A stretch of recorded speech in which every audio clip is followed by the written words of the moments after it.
আবারও শুরু হচ্ছে ই স্পোর্টস ওয়ার্ল্ড কাপ 2025। বাংলাদেশে পড়েছে তার আজ। এবার স্বপ্নটা যেন আরো বড়, কারণ বাংলাদেশও এবার অংশ নিচ্ছে বিশ্বের মর্যাদাপূর্ণ এই আসরে। ফ্রি ফায়ারের হয়ে সৌদি আরবের রিয়াদে দেশের পক্ষে টাইটেলের জন্য লড়াই করবে টিম রেড হকস। 7 জুলাই শুরু হয়ে এবারে আসর চলবে 21 আগস্ট পর্যন্ত। 24টি টাইটেলের জন্য বিশ্বের 100টি দেশে প্রায় 2000 ই স্পোর্টস প্লেয়ার লড়াই করবে $70 মিলিয়ন পুরস্কারের আশায়। আসরে বড় চমক ক্রিস্টিয়ানো রোনাল্ডো, এই বিশ্ব তারকা ই স্পোর্টস ওয়ার্ল্ড কাপের গ্লোবাল অ্যাম্বাসেডর।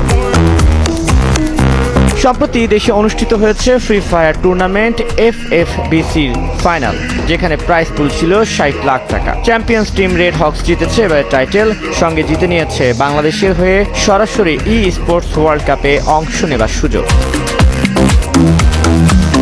16 থেকে 20 জুলাই অনুষ্ঠিত হবে ফ্রি ফায়ারের লড়াই। বাংলাদেশের প্রতিপক্ষ বিশ্বের বিভিন্ন দেশের 18টি টিম। প্রথমে নকআউট, এরপর পয়েন্ট রাশ, শেষে গ্র্যান্ড ফাইনাল। কার হাতে যাচ্ছে বিশ্ব সেরা টাইটেল? সব মিলিয়ে দেশের ফ্রি ফায়ার কমিউনিটিতে চলছে টান টান উত্তেজনা। কি করবে রেড হক? দেশের জন্য পারবে কি টাইটেল জিতে আনতে? প্রশ্ন ঘুরপাক খাচ্ছে ই স্পোর্টস লাভার।